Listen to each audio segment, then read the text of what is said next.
for more than 70 years. We have 12 business units catering to different specialties ranging from pediatrics to geriatrics. And I'm happy to share that we continue to evolve as a company to be able to cater to more subspecialties and urgent healthcare needs that we are able to identify.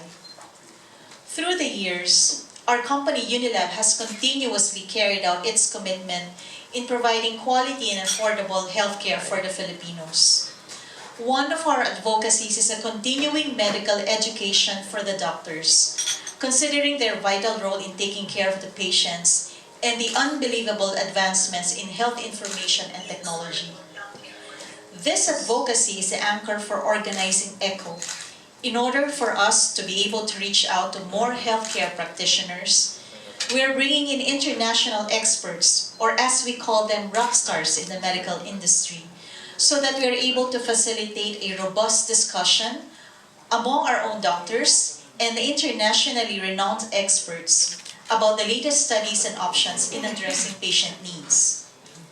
ECHO is made possible through the collaboration of 4 business units of Unilab within the ethical division, namely LRI-Therapharma, our division for cardiovascular and endometabolic diseases, Biofemme, our division for women's health, and Medichem, our division for mental health. I now turn you over to Dr. Carrie, the medical director of Biofemme, to tell you more about ECHO 2017. Thank you, Claire. Good afternoon, everyone.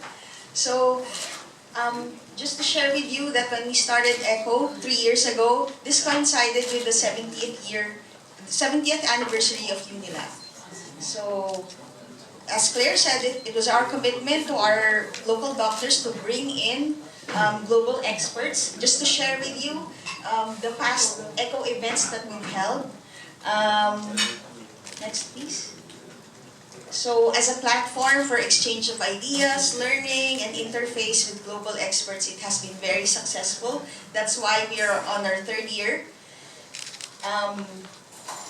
So, these are the previous experts that we have invited to talk about the cutting-edge medicine and research. So, just to let you know, it's not only the entertainment industry that brings in, Madonna and Coldplay. We also have our rock stars, as Claire said, in the medical community. Next, please. So the relevance of the theme for this year, we've chosen to talk about degenerative conditions. So why did we choose this? Why did we find it very important to discuss this? It's because we are going to be dealing increasingly with a growing, aging population. According to the World Health Organization, between 2000 and 2050, the number of people aged 60 and over is expected to double. So in 2050, more than 1 in 5 is 60 years or older. Next, please. So, life expectancy by country. It seems that the longest life expectancy, we find it in Israel, France, and Japan. So, is that correct, Professor? It's a nod of approval from Dr. Zimlichman. And how is Philippines doing? We're comparable with India. So we're at 68.5 years average, but if you further analyze between the genders, the females outlive the males by about 7 years. Now, depending on where you live, of course, increasing life expectancy is good. But depending on where you live, if you're in a developed country, that's also a positive economically because it means increasing human capital, increased productivity, increased economic growth. But if you're in a developing country, they say it poses also economic challenges. Here in Asia Pacific, I think the growth of the senior population is where it is greatest. And they say that the working class group will shrink. Maybe not in absolute numbers, but relative to the ratio of the working population and the retiree population. So we expect, so if you're a baby boomer or if you are a Generation Xer, you expect to spend more of your life probably in retirement than the years you spend being gainfully employed. And then retirees face the risk of outliving their savings because you will have to spend on their food, housing, and medical care. So those are economic challenges. And similarly, it poses medical challenges as well. Because with the rise of aging-related diseases and disabilities, the task of increasing the healthy and productive period of life becomes an urgent priority. So that's a new journal from the Journal of Aging and Disease. So there is a medical need to address chronic degenerative diseases and to improve the quality of life. So there's no point in prolonging or increasing expectancy if the quality of life is poor. So it's equally important to focus on improving also the quality of life. Next, please. So according to the CDC, chronic degenerative diseases are the most common, costly, and preventable of all health problems. When you say degenerative diseases, these include your heart disease, your stroke, your cancer, your diabetes, and osteoporosis. And these conditions can also lead to anxiety and depression. So when we talk about degenerative disease, or degeneration, the operative word there is deterioration or loss of function. So just like a machine, there's wear and tear with constant use. So usually we think of aging to be equivalent to degeneration. But now, with the new concepts that we will be presenting at ECHO, we might be changing the way we think slightly differently. So we don't think of chronological aging anymore, but maybe we should start thinking about biological or cell aging. So I don't know if the experts will agree or if you will agree. I've read somewhere that they say that the body does not know its chronological age. It only functions how it feels or how it's biological, according to its biological age.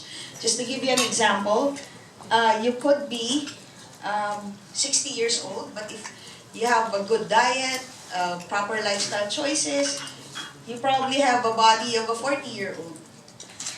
And conversely, if you're 25, but because of stress or smoking and alcoholism, probably have a body of a 50-year-old. So, which brings us to, we're not focusing on aging, we're talking about degeneration or wear and tear. And we're going to be discussing 4 topics. First is cardiovascular disease, diabetes and how it relates to low testosterone levels or hypogonadism, anxiety and depression and how it is linked with cardiometabolic syndrome, and also osteoporosis in the menopause. So for the first topic tomorrow at the ECHO, this will be presented by Dr. Reuven Zimlichman, our expert from the Tel Aviv University. And before I call on him to talk about this topic, to give you a brief overview about the mechanisms of vascular aging and hemodynamic consequences, just to give you a brief of a grounding on the Philippine situation.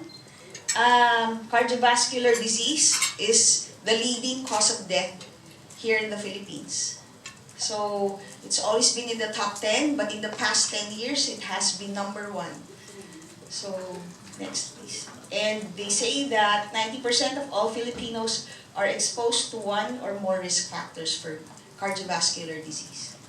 So, if I may call on Dr. Zimlichman to give his thoughts on the topic.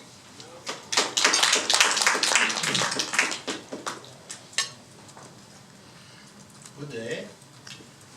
It was well said in the introduction that we can separate between the chronological age, which we can bring in our ID or driver's license or passport, and the biological age.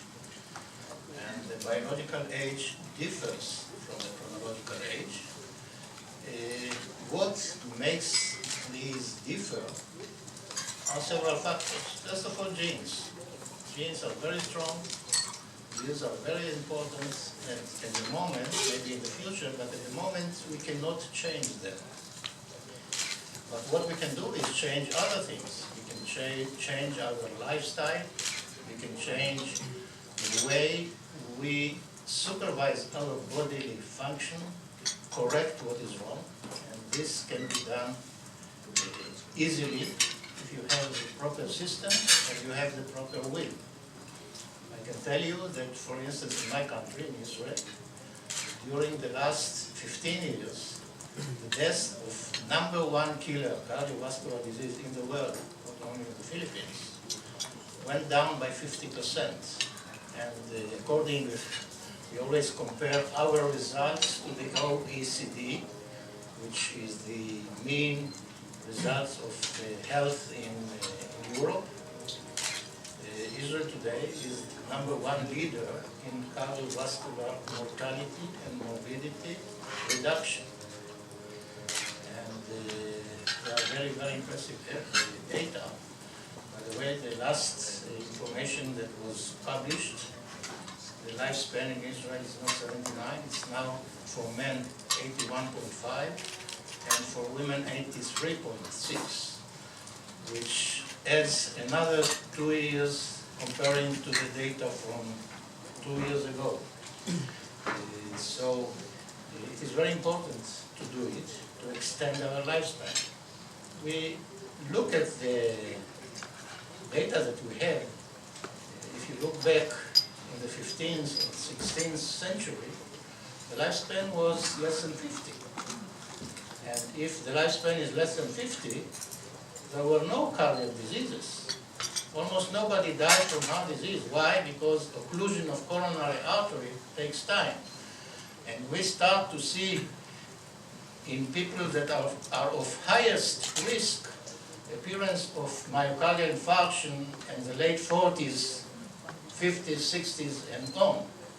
So years ago, when the lifespan was 50, there were no heart diseases. There were additional factors that influenced also, like not enough food in the world, which prevented obesity, and thus prevented diabetes and dyslipidemia, etc. But the change in the population today brings us to the situation that cardiovascular disease are #1 killer of the whole world. Now we can affect it. There are things that we can do. We can affect by understanding genes and predicting the future for each person.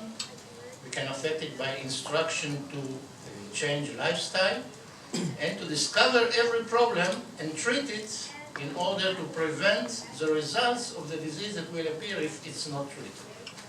So I think that these are the most important things that we can bring as help to the population, to do the right things, to lower the probability of disease, to cure disease, and to prevent. Prevent is much cheaper and easier than curing disease or taking care of a chronic disease for life. One another concept that I would like to mention briefly is during the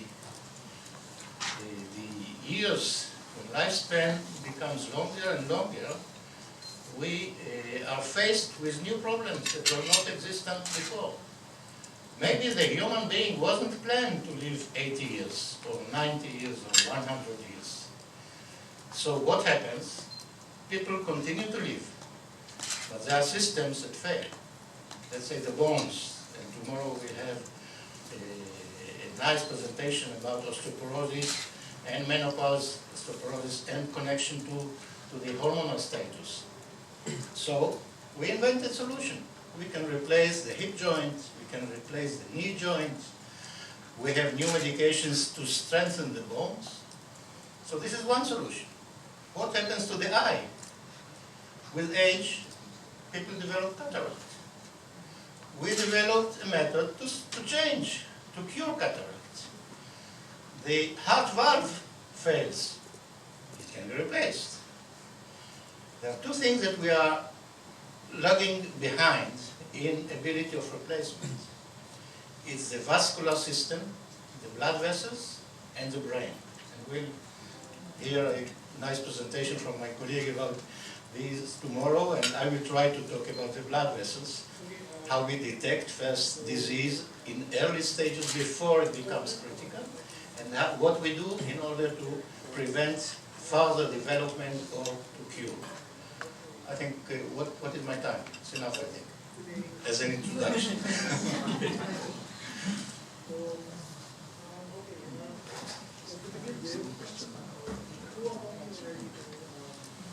Open for questions, or I can, We'll do the Q&A. so, okay, thank you, Doctor. We'll open the floor later for any questions.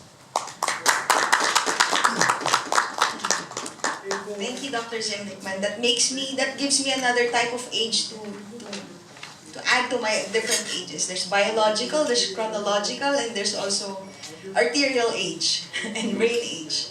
Okay, so for the next topic tomorrow to be discussed at the ECHO is about insulin resistance and how it relates to low testosterone levels or hypogonadism. To be presented by Dr. Paresh Dandona from New York.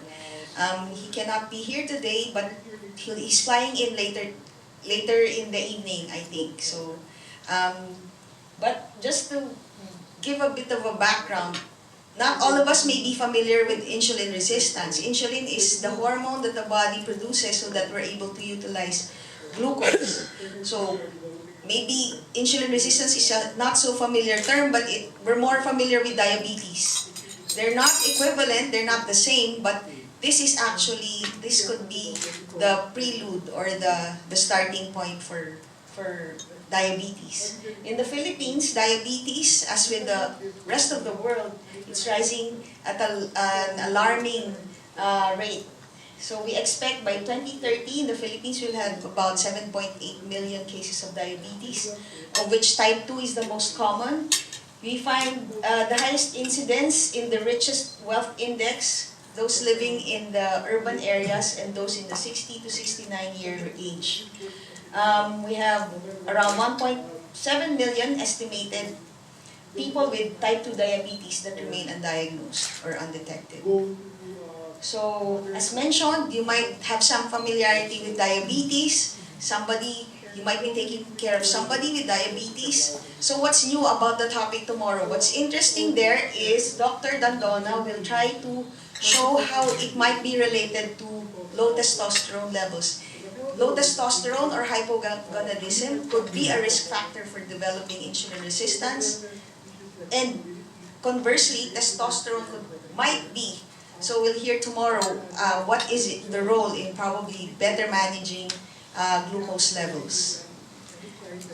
The third topic tomorrow is from Dr. Siegfried Kasper from Vienna. He'll be discussing depression and anxiety in the cardio-metabolic syndrome. So before I call on him, just to show you some Philippine stats. In the Philippines, we have about 4.5 million Filipinos with depression. That's in 2015. According to the WHO, 1 out of 3 will not be aware of their condition, and only 1 out of 3 will consult a specialist. So, the reality here is in the Philippines, there's a stigma associated with depression and mental illness. People don't want to talk about it. It's not openly discussed.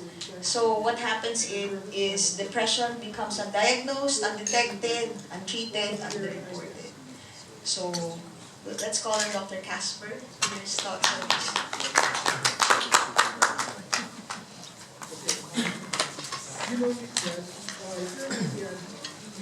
Thank you very much for this very kind introduction.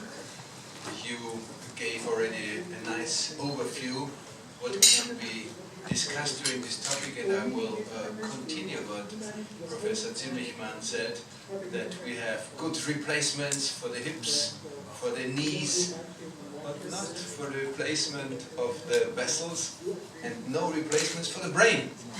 This is very important, and this brings me to the topic. Quite often, when we talk about psychiatry, and we think, coming from Vienna, about Sigmund Freud. Sigmund Freud, of course, is wonderful, right? But if Sigmund Freud would live nowadays, he would love all these brain mechanisms which we are now able to understand. And I will think it's very important, and we talk about depression, anxiety, we talk about brain medicine, because that's the organ where it takes place when depression, anxiety comes out and to be understood. So quite often, since it's a psychological symptoms, it's thought it can only be cured by psychological method. Talking cure, just talking. When you're depressed, just talking. Well, talking is of course good if you have hypertension. It's nice if you talk to somebody, right? But if the doctor knows how to lower hypertension, it's also very good. And usually I use the analogy with my patients, like the doctor of internal medicine. When he lowers your blood pressure, then he advises you to continue with this medication. But in psychiatry, it's quite often, if they cure the depression and say, oh, depression is gone, okay, get rid of all this medication. And we forget it's a kind of a brain mechanism which is now understood to be related to the different hormones. Cortisol is a very important, catecholamines are important.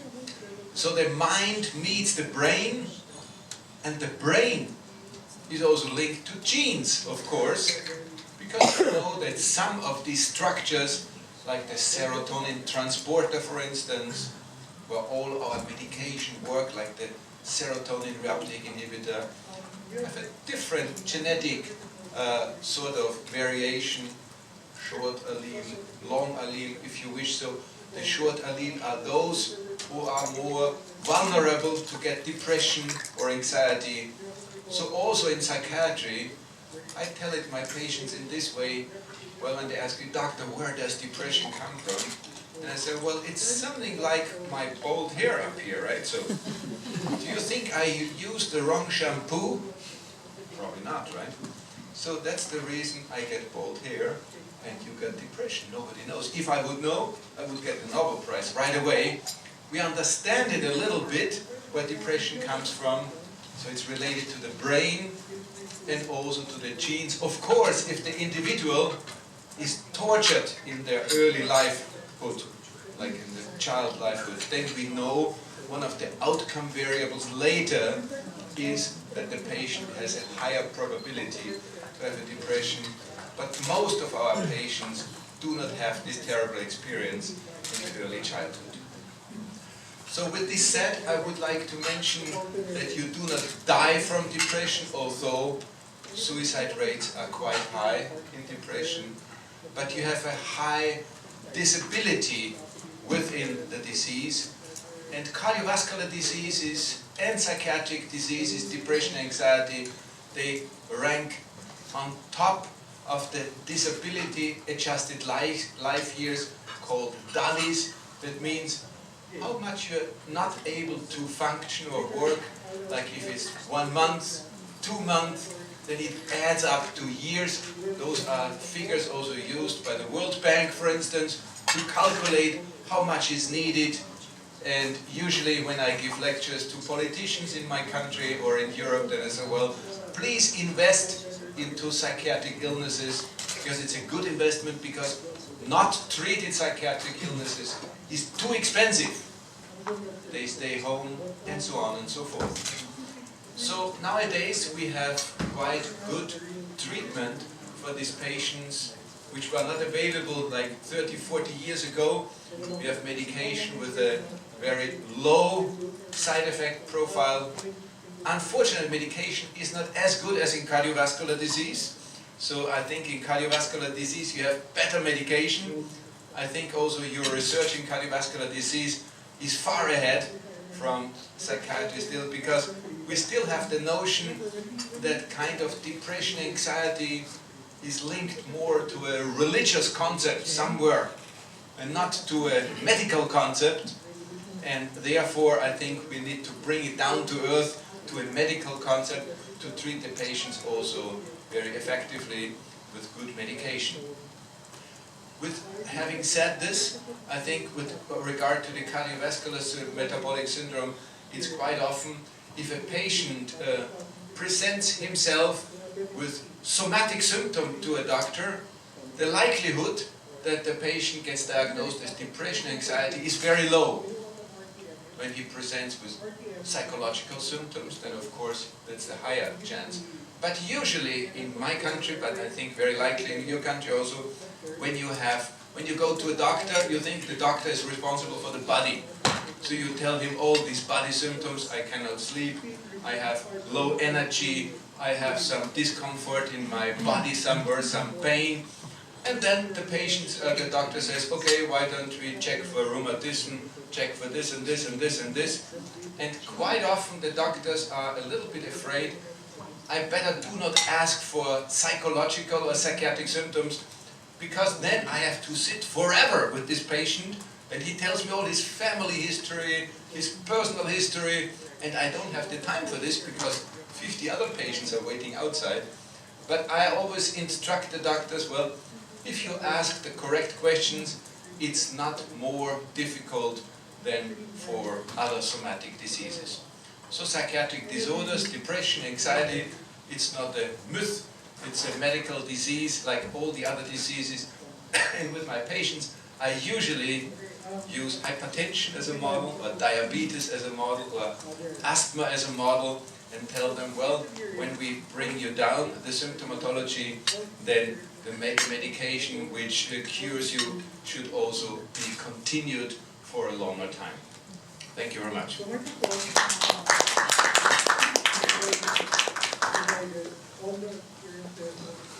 Thank you, Dr. Kasper. That was very interesting, the brief overview.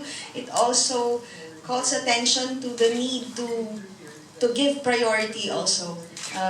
Probably doesn't take as much focus as the somatic diseases that we're prioritizing, but mental health should also, if we're going to be taking care of our patients and improving quality of life, the mental and psychiatric condition should also be considered.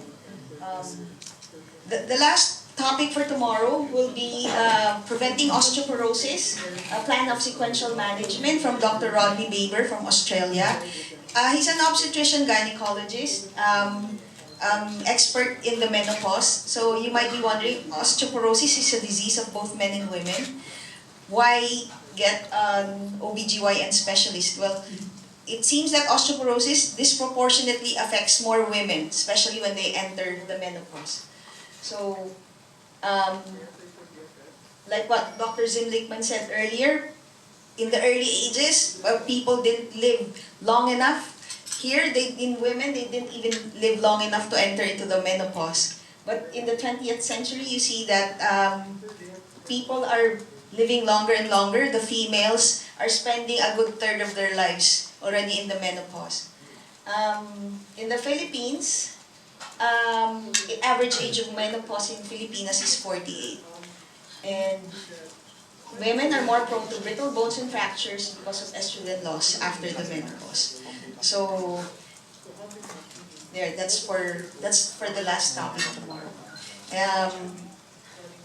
Which brings us to the program for ECHO tomorrow, but we'll open the floor for your questions.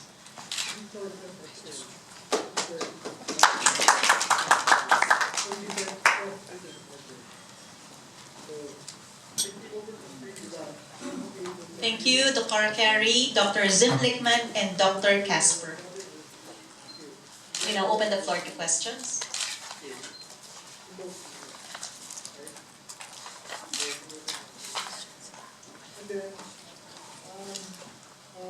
Good afternoon, doctors. First, if we compare the economic activity of a person who is healthy and a person who has, say, cardiovascular disease or has depression, if a healthy person is 100% productive, what would be the difference in the productivity of a person with that depression or cardiovascular disease? How is their economic productivity diminished?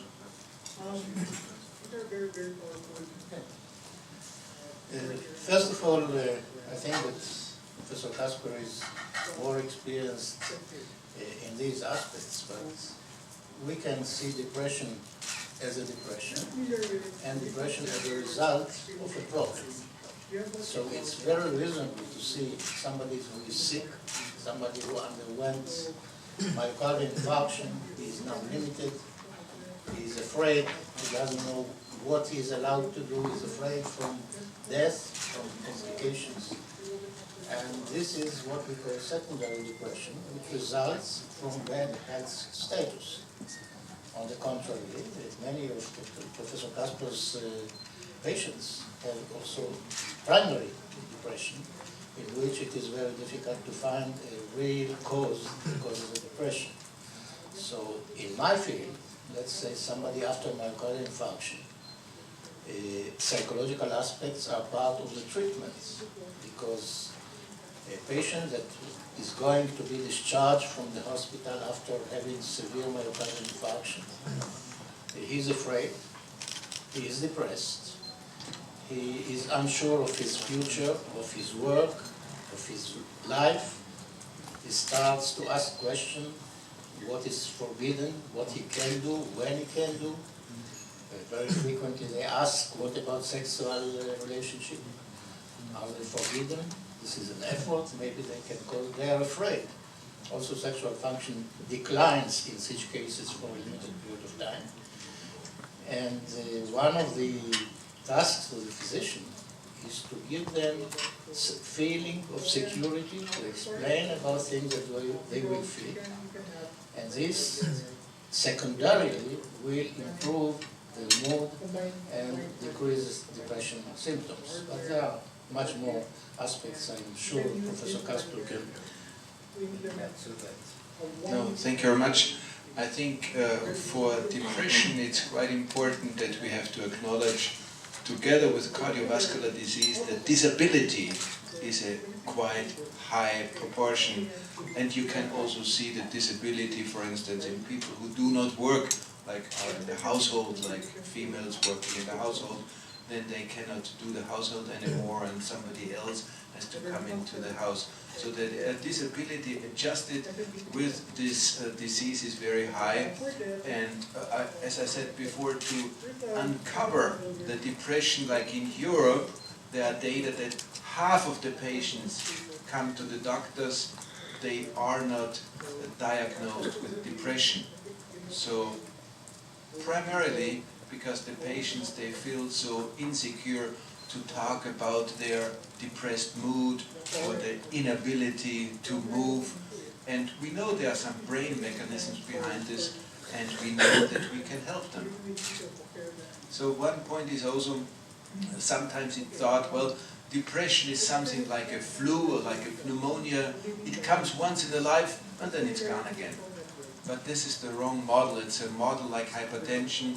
When you start having it, then very likely you continue to have it, unless it's linked to traumatic events, like to an unhappy marriage or to an unhappy work situation, which needs to be clarified as a stressor then in kind of psychotherapeutic areas. So they can go from contributor to liability immediately when they get those kind of diseases. They go from contributor to the economy to a liability. I'm not sure if I could understand what you said. They become liability to the society when they get, because they cannot. They can be rehabilitated to society when properly treated. First is the diagnosis, and then the proper treatment, that all the symptoms are going away. Like before we were talking about high blood pressure. I'm sorry to say the doctor of Intelum is much higher. He said, well, it has to be below 140 and 80, otherwise you're in trouble. In depression it's like this: if you have residual symptoms, which are very often somatic symptoms, that the patient says, well, I have some headache, then I have some drowsiness, and I have this and these symptoms, then the likelihood that the depression comes back is higher than without these residual symptoms. It has to be cured as in other medical areas. And as follow-up questions later.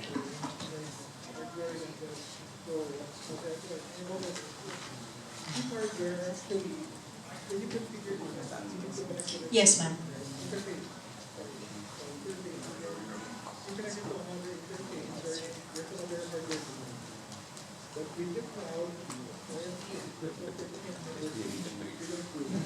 My question is for Dr. Kasper.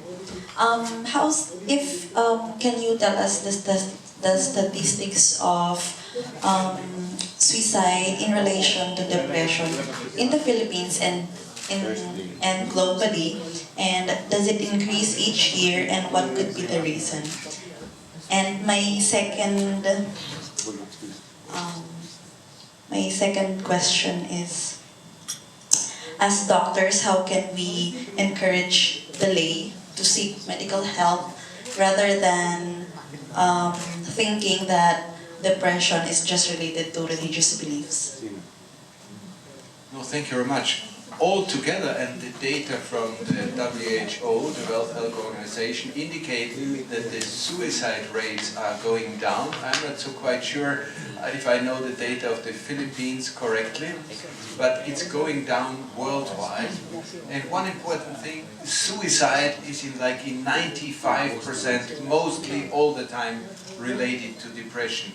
So the few studies which have been carried out with suicide victims, like Dr. Mann in New York is one of the colleagues who collects the postmortem brain, he always finds characteristic changes in brain physiology. So practically speaking, suicide is always related to depression, mild, moderate or severe. And I personally, as a doctor, I'm 40 years psychiatrist, I do not believe in the free will to commit suicide. I don't think this exists. I saw so many patients who said, well, doctor, I do not want to live anymore after treatment, 2 or 3 weeks. Then the patients are out of depression. Well, I give you another example. There's a new medication which is called ketamine. The patient comes in, is heavily suicidal. You give him this ketamine infusion. After 20 minutes he says, no, this was a bad idea. I do not want to commit suicide anymore. So it's a biological mechanism in the brain linked to suicidality. And I do not want to go too far, but also, like if you talk to zoologists, like in animals, we do not have suicide also in them. So it is always a kind of a disease problem. The second question, I do not recall correctly again.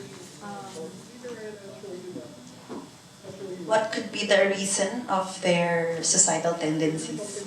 Well, the reason for the suicidal tendency is linked to the depression physiology, and it's linked to a lower activity of certain brain metabolites related to serotonin and also to norepinephrine, but very likely also to the GABAergic system. Why do I say this? Because if you give medication who change this level, then you get rid also of these different physiological changes. And the third question was how to overcome this depression, to get rid of the sort of the religious beliefs. I think most of the worldwide monotheistic religions, they believe that some psychiatric illness is led to some demons or some god, things like the Catholic religion. They also have this exorcism and all these kind of things. So it's very important that depression is a brain disease. So I think the way out is that it's a brain disease, it's not a religious disease. I have a number of priests or nuns, or also of other religions, of Muslim or Israeli religion. They also get depressed, like it goes through different kind of religious. I think the way out is that it's a brain disease and it's linked to brain health and to have like not only a bone health, a cardiovascular health, we need to have also a brain health. Thank you, Doctor. Yes, ma'am, just BBC. Good afternoon. Is it true that the person's environment can be a factor to commit suicide? Well, let's put it this way. If there is a healthy individual and realizes this environment is not good for me, the healthy individual says, let's get out of here. I'm gonna go down with this environment.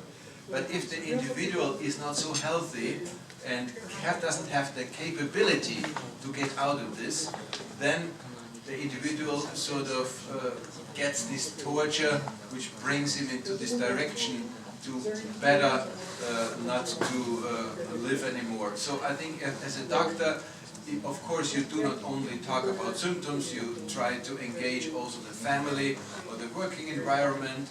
Then you say, well listen, this is probably not very good for you. Sometimes I say also, well, if I would be in the same situation, I also would feel very bad. So the patient says, oh, of course you also feels bad.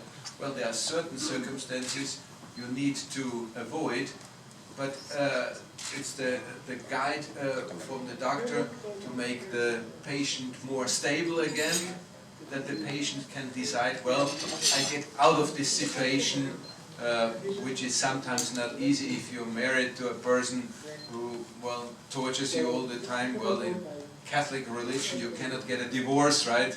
In other religions you can get a divorce, but you still are in big trouble, right? So I think this is a kind of a psychotherapeutic lead then, but the medical situation is to make the person as strong as possible to make his decisions themselves. To have suicide, you know, all these people who do torture, they know also to how to bring the people into this system, and I think this is also to understand, but it can be understood on a brain health level. Thank you, Dr. Kasper. Just a follow-up question to the question of Mr. Max Leon of Business Mirror. I'd like to address this question to Dr. Carey.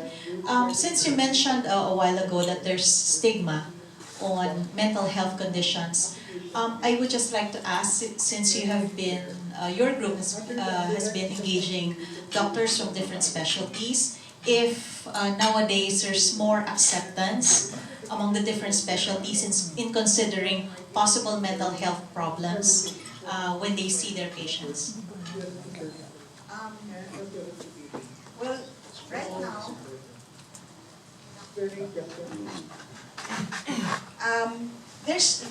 now medical practice globally, we're keeping up with the trend that we're doing a more, we're going towards a trend of a multidisciplinary and comprehensive approach.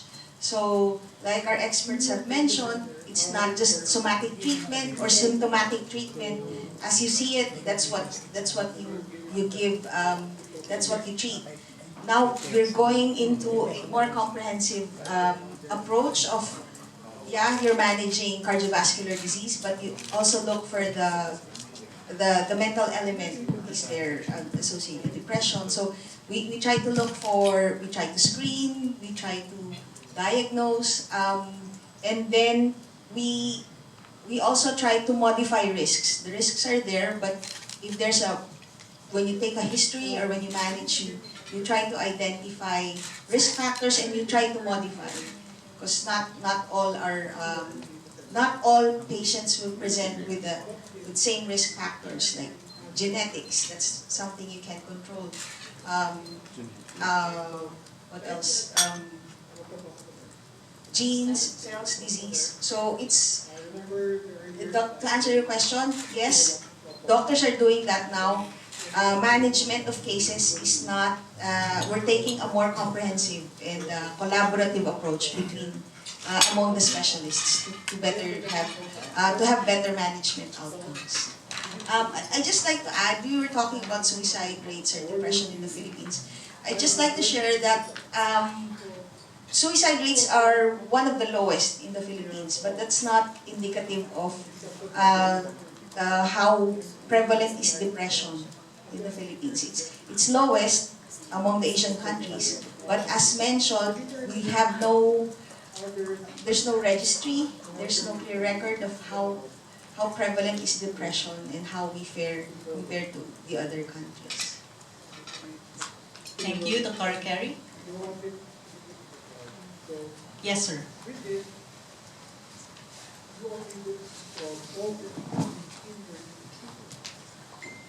Hi, good afternoon.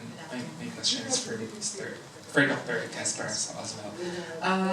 Correct me if I'm wrong, but is depression somehow harder to detect because you can really see it. I mean, as opposed to having heart problems, or can you actually see it? I mean, is there a way for you to diagnose if a person really has depression or if he's just really lazy or something like that?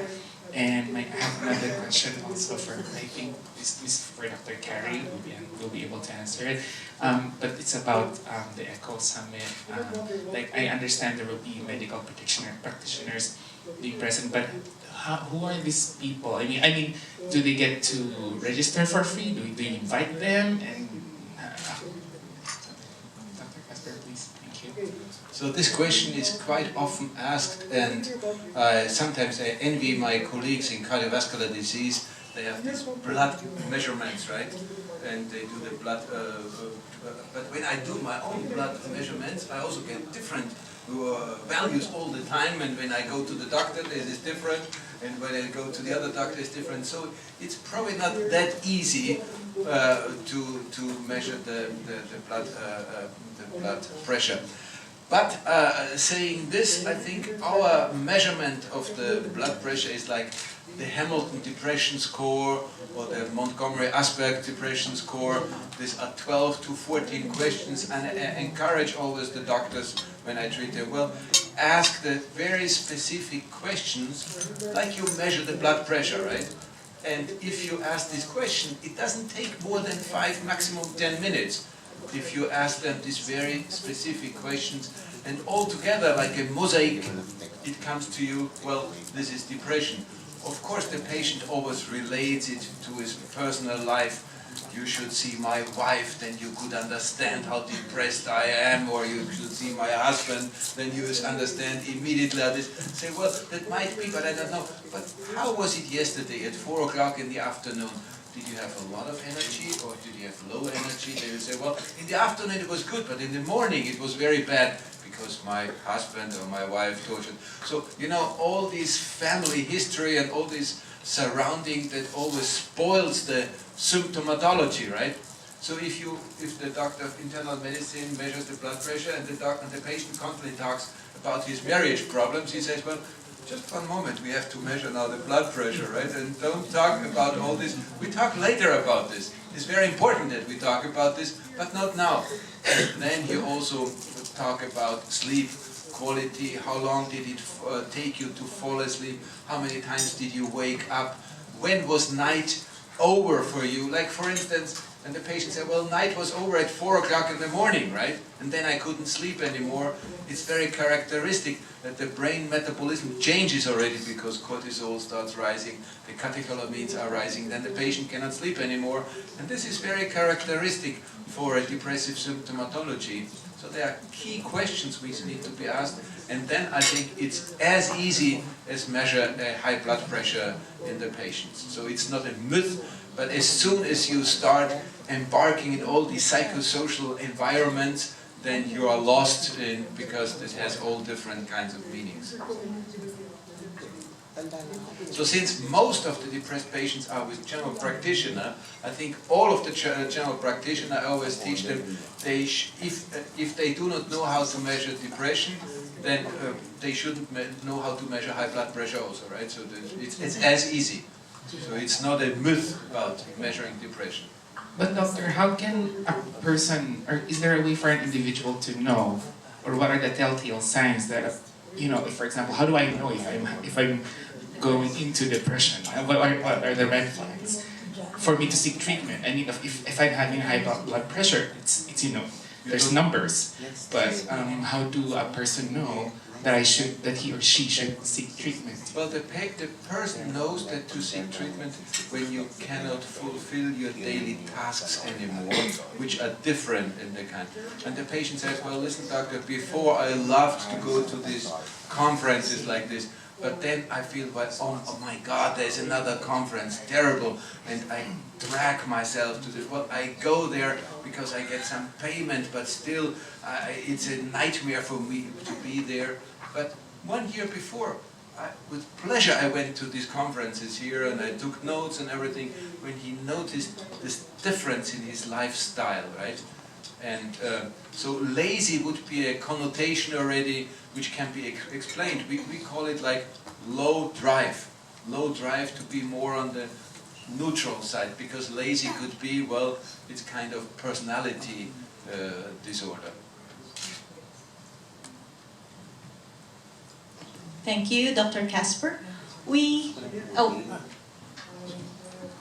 But regarding echo, We'll address first a question for Dr. Carey before we go to Ms. Ching Alana. well, to briefly answer your question about ECHO. ECHO is different from our other initiatives. Sometimes we have our product presentations, etc. But ECHO is different. It's a congress specifically for continuing professional education. It's also an advocacy on the part of Unilab. It's a non-profit initiative. It's a way of keeping the doctors, the local doctors, abreast of all the updates that are there. So we want doctors to practice the way Dr. Kasper does it, say in Vienna, or Dr. Zimlichman does it in his country, in Israel. So we want our doctors to be world class as well. So if it means bringing in the experts here to share their knowledge, then that's what we do. And I think the ones who will benefit in the end is actually the Filipino patient, because they're getting quality healthcare from doctors who have higher competency levels and actually world class. Yeah, but for these doctors, do they register? Do they need to have a certain number of years of practice before they get to No, go to it's just Congress? right now we're bringing in general practitioners, family physicians. It depends on the topics that we choose. So if we're going to come up with a congress on women's health, then we invite the obstetrician gynecologists. If it's on diabetes, we bring in the endocrinologist specialists or the internists. If it's mostly mental health, then we bring in those who are specialists in psychiatrists, neurologists, etc. So the attendees are invited. Yes, they are invited. No registration. Is the congress for free? Yes, it is. We have a question from Ms. Ching Alana. Some people will not admit that they're depressed. So how do you help them? And there are many reasons why people get depressed. And for me, one is traffic. The traffic. But Ms. Ching is not depressed today. So I can explain the difference between male depression and female depression. Traffic makes me angry, right? I don't get depressed. But I think you very nicely pointed out, like in the old days, like 40, 50 years ago, there were different types of depression. Depression when you move from one house to the other. Depression when the children leave the family. Depression when you change your work environment. All of these are different kinds of depression, and you have thick books about this, you know. Nowadays, depression is quite uniform, and let's put it this way. Every brain can be depressed. My brain, your brain. But there's a certain threshold that the brain gets depressed. So when you give either you have a genetic vulnerability for depression, which usually comes out with the age of 40, around this, pretty much at the same time span when also hypertension comes on. And then if you are lucky, then you have enough protective factors to protect you. For instance, like you have a good family life. The family life is more healthy for a male than for a female, right? So the females, they do not need this family life because they are gathered in groups together, but the males, they more dependent on females. I'm quite sure if the group agrees with this, but this is usually the situation, because the males, they still are the lonesome heroes and go out for fighting and so, you know, so usually they start fighting then. So I think the message is that every brain has the capability to get depressed, and there are ubiquitous stressors which can make it. And of course changes in the environment always are some changes. And if a patient is depressed, and of course I would ask you, how is your situation? You're still a family life, did you move recently? And when they told me they moved, right, from one house to the other, or from one city to the other, then that should be is a stressor for this individual, which is not good. Some other people, they move constantly and they love this, right? So this is a different situation. So please keep it uniform, right? Okay. Well, thank you, Dr. Kasper. Since you mentioned the difference between the threshold of men and women, we have two questions here, and this is for Dr. Zimlichman. The first one is, why do women have longer lifespan than men? And the second question is, how would people know if they have underlying cardiovascular disease if they don't feel anything? Okay, the first question can be disputed, and maybe Professor Kasper can help me. Some men say that the women kill the men, but I don't think so. There are differences, physiological differences between men and women. And as long as women are in the premenopausal period, they are better protected than they are protected in the postmenopausal period. And at this time, they are also better protected than men. So they have about 50 years in which disease that progresses slowly and without any symptom progresses in a lower rate than in men. Probably this is the reason. There are many differences between men and women, history of work, tasks that they take during their life, but the biological difference is that they have quite a longer period of time in which they are protected.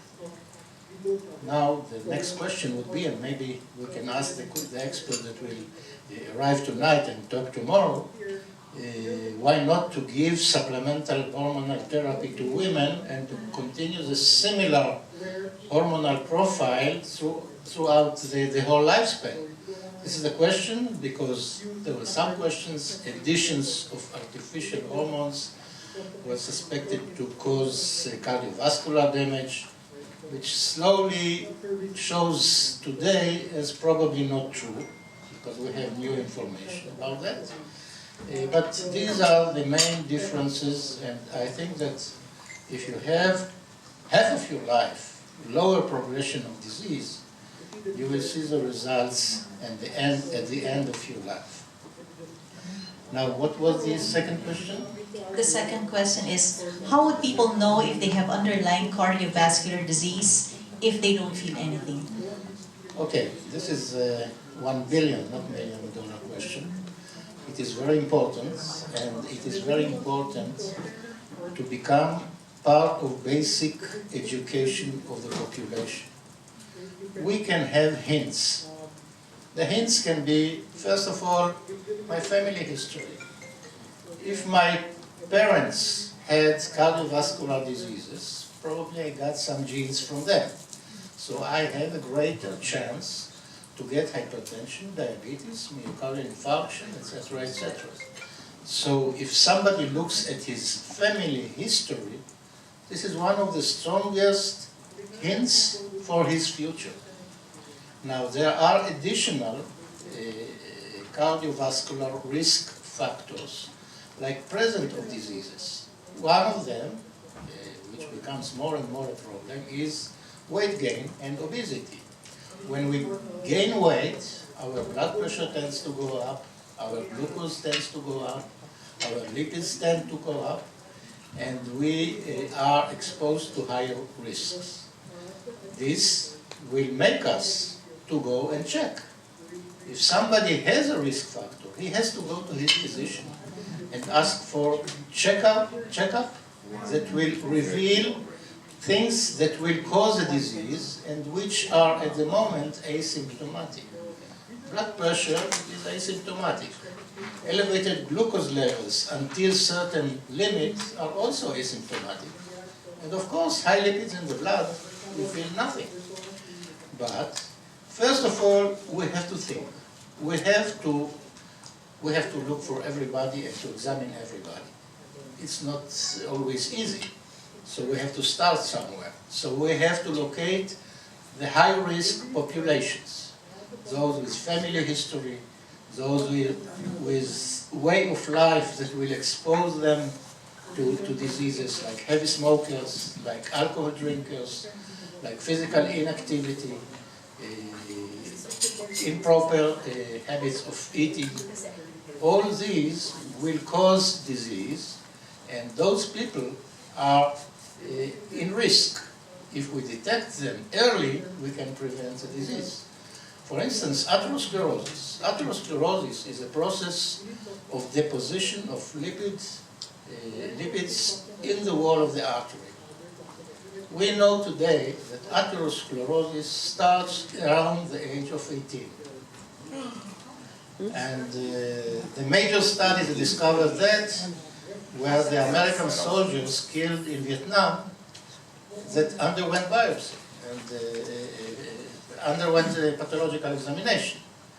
And to the surprise, almost all of them had fatty streaks, small amounts of fats deposited on the wall of the artery. So it starts around the age of 18, plus minus, and it progresses gradually, which means that every year the fatty streak which is adhered to the wall of the artery becomes thicker and thicker. Now, when the artery will be occluded and will cause myocardial infarction or stroke or other organ damage, it depends upon the rate of growth of this fatty streak. Now, in those that have other risk factors, family history, their father had myocardial infarction at the age of 40 or 50 or 55, etc., etc., the rate of growth of the obstruction in the artery by lipids is faster. So we start to see myocardial infarctions usually in the age of 40, 45, 50. These will happen in the fast growers of atherosclerotic plaque. Now, in those that have less risk factor, that they are in less danger, the total occlusion will occur 10 years later, but it will happen. Now, all these stages are asymptomatic, totally asymptomatic. Nobody knows. When I have a patient and I send him for coronary angiography, and he comes back and I discuss with him about the results, I tell him, okay, you know what is the difference between you and me? We know how your coronary arteries are, I don't know how mine are. Okay, so after you did the test, you know to estimate the degree of disease. Now, this is a very, very important part, because let's say 50 years ago, somebody had myocardial infarction. What was the treatment? He got sedatives. He was lying in bed for 21 days, and the lights were dimmed. He was supposed to stay in minimal disturbance, to rest, to give rest to his body and to his mind. This was a treatment. There were some medications, certain stage aspirin, etc., etc. But the result was a question of fate. Some people died, some people survived, and that's it. The invention of coronary angiography, the first angiography was performed by a physician who could not get approval for a study to do this to patients, so he did this to himself. So he pushed a catheter through his artery, to the heart, injected, took the pictures, and showed here is a new method. But this new method caused complete change in survival. It decreased in the next 10 to 20 years, decreased mortality from heart disease by more than 50%. Before that, somebody who had myocardial infarction, he was sick, he became sicker, and finally he died. Today, a young person with very high risk, he gets symptoms at the age of 40 or 45.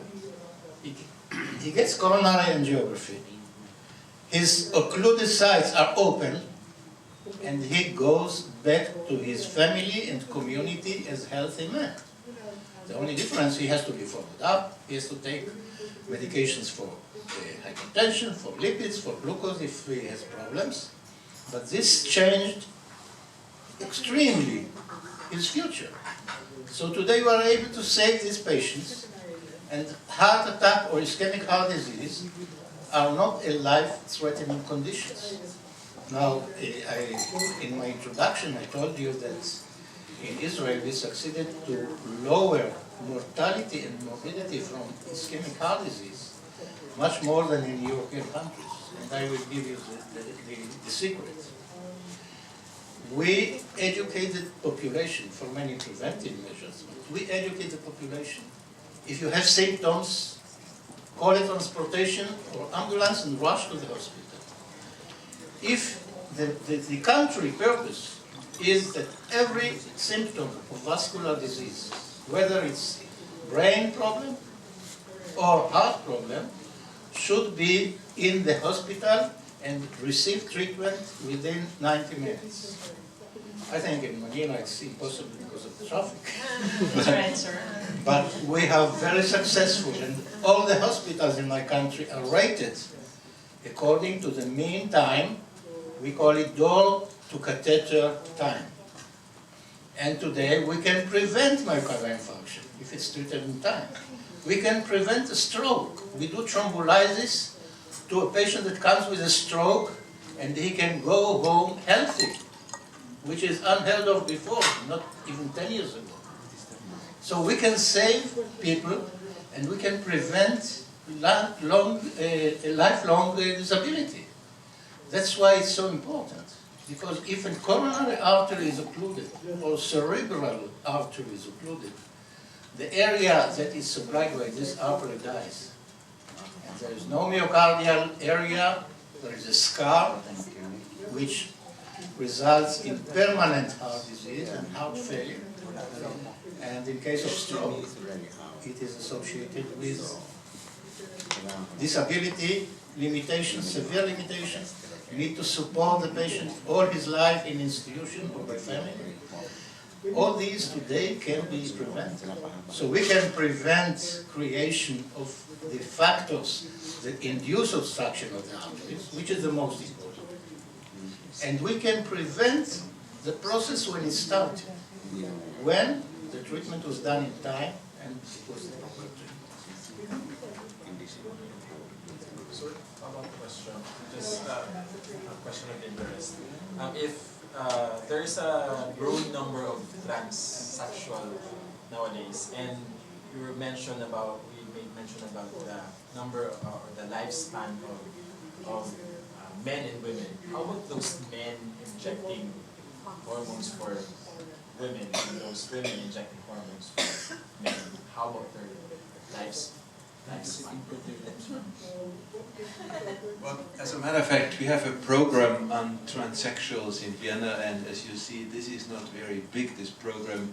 What we look at females to males, when we look at their psychiatric symptoms, females to males are doing better on a psychiatric level because the testosterone in the brain causes change of the metabolism, and we measure this with positron emission tomography. We could show that there is an increase of the serotonin transporters, basically the same what the serotonin reuptake inhibitors are doing to change the metabolism.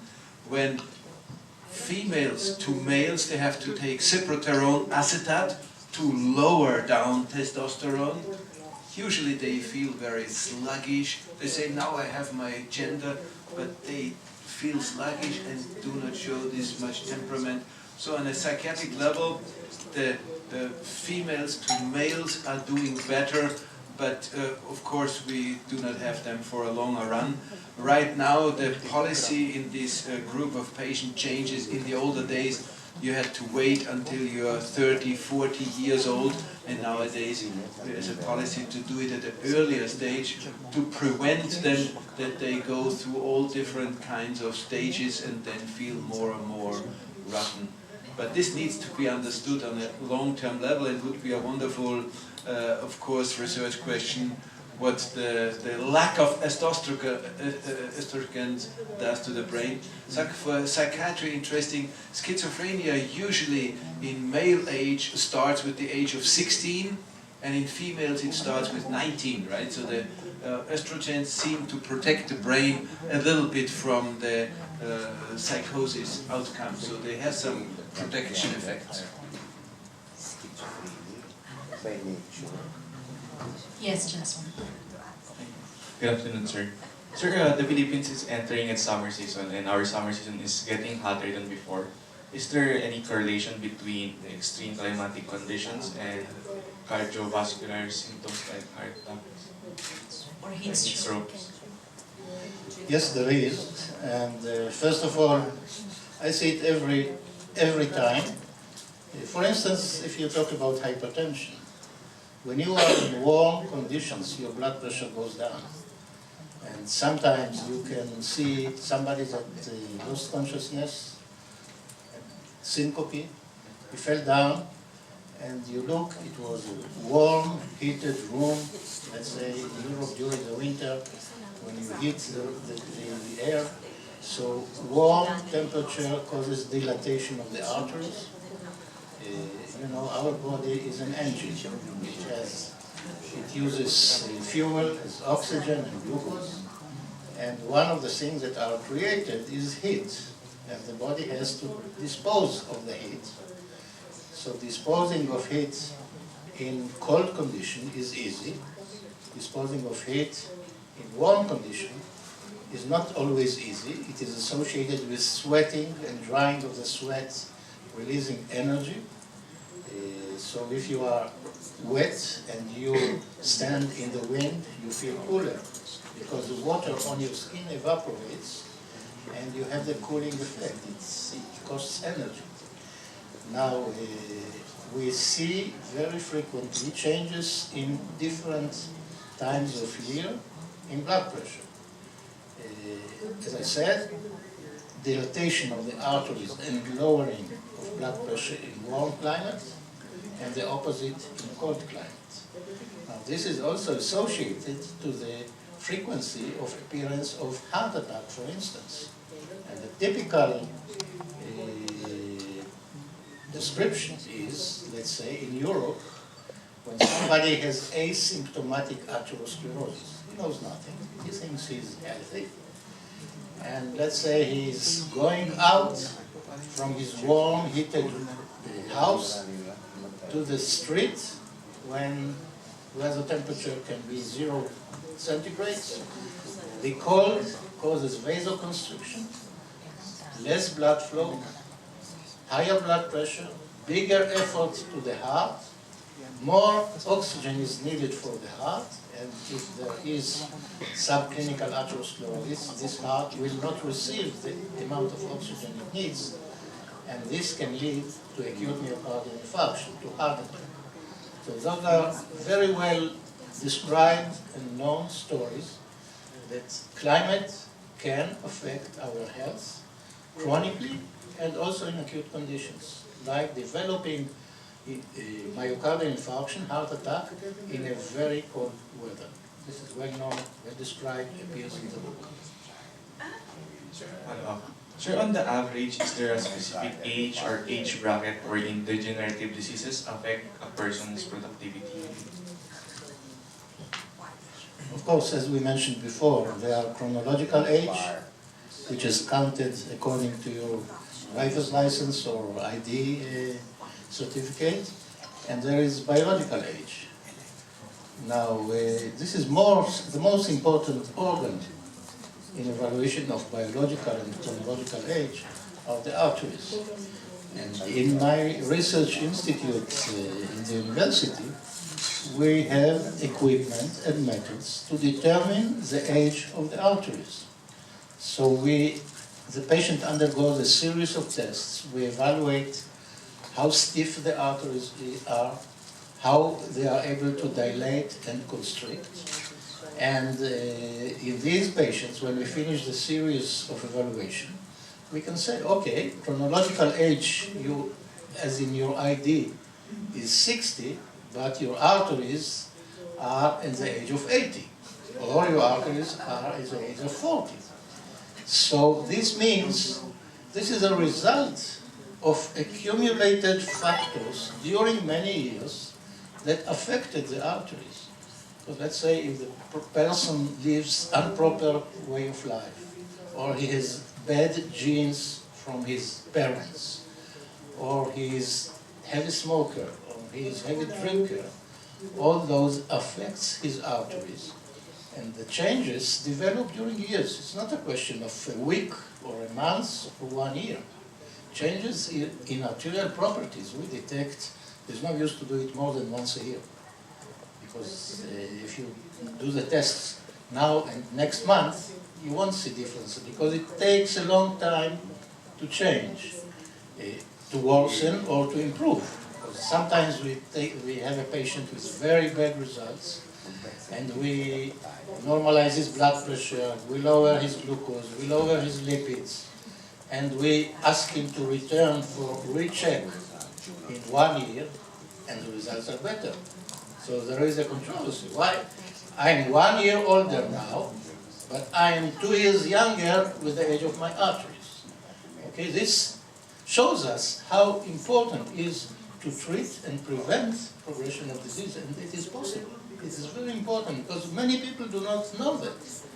It is possible to make our biological age younger. Somebody will start training, will change his diet, will take medications and normalize many factors which were not in the normal range before.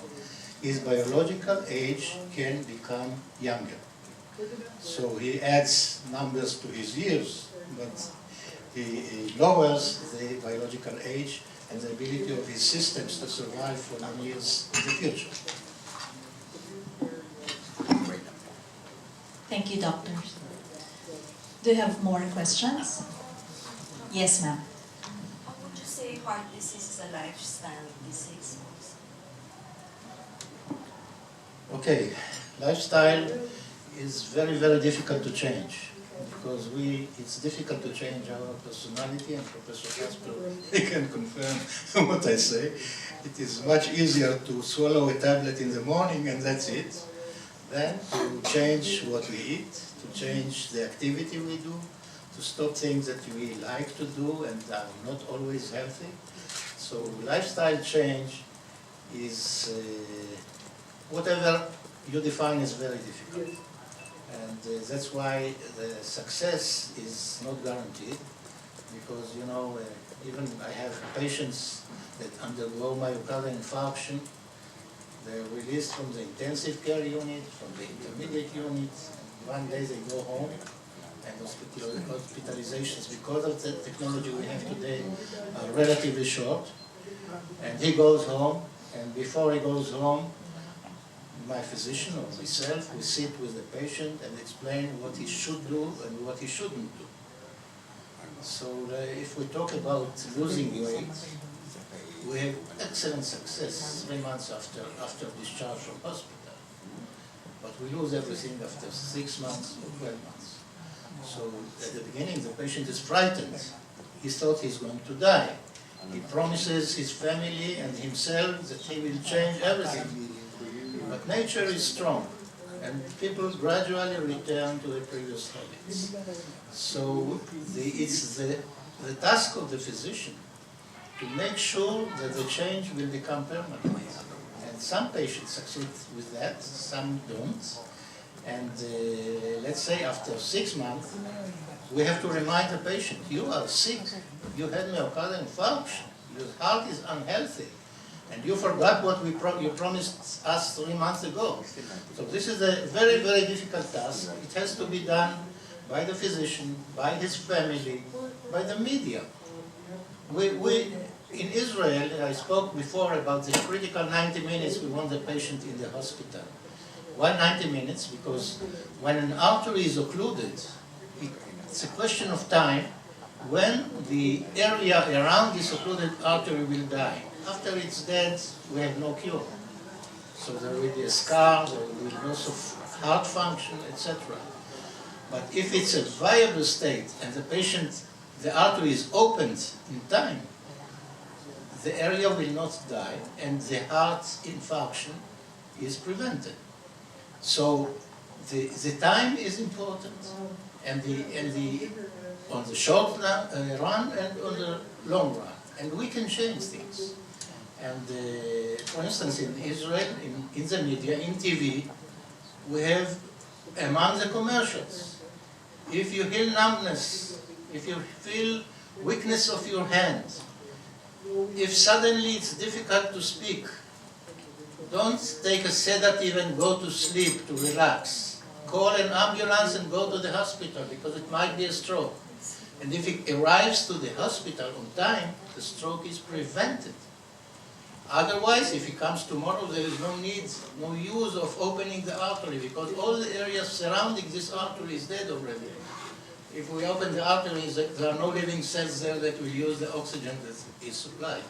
So these factors are very, very important. And education of the population is number one factor, because if the subject who feels bad will go to sleep, he will miss the ability to be safe.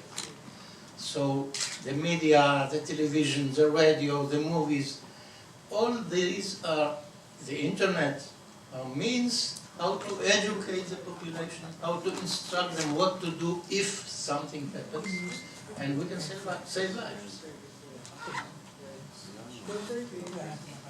Thank you very much, Dr. Zimlichman. Dr. Purugganan, just out of curiosity, is that procedure when you check the chronological age versus the biological age, is that common practice in the Actually, I'm not in the, my practice is not in cardiology. Although I'm not aware of it. My husband, he was also a patient, he had cardiovascular disease a few years back. That technology is not yet available here, but I'm not sure with the specialists. I will tell you the truth, it's not available wide world, and it's not a method that you can use in every primary care clinic. This is a very sophisticated equipment, but let's say, do we really need that? We need that in specific cases. And if you have a patient who has blood pressure and is untreated, has diabetes, and has lipids, if you do the measurements, you can frighten him. You say, your biological age is 10 years more than your chronological age. Do this and this and this. Now, if you take a patient and you will not have his biological age, you know what can help him. And you can instruct him in the same way. And if he comes back and he succeeded to normalize his blood pressure and lipids and glucose and he changed his lifestyle, if you do the measurement, it will be better. But you know it's going to be better. So all these methods and equipment is used mainly today, mainly for research, to show what we are doing, that we are right in doing this, to compare two different medications, to know which one is better. But generally, we don't know what will worsen the condition and what will help the condition. I must add that there are several companies, because the equipment that we use, the cost of the equipment starts at $50,000 a piece. And we have 5 or 6 different types of equipment that measure arterial properties. So this is not something that can be done in a family physician clinic. Now there are several companies developing equipment smaller, which is evaluated now how it is accurate, what is the accuracy, the sensitivity of these pieces, and the lowest I can mention is $1,500 per unit, which starts to be reasonable, because if you go 50 years ago, blood pressure machine also costed several $100s and was not available for everybody. So maybe in the future we'll be able to put our finger inside the machine and get the results. Probably this will be the case. But today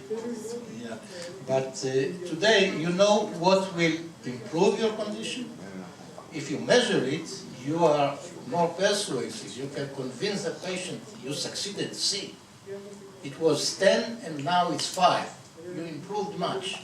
But this is maybe more psychology than results. So at the moment we do it in limited groups of patients, and it's not a wide equipment. The good thing about biological age is it can be reversed like the chronological age.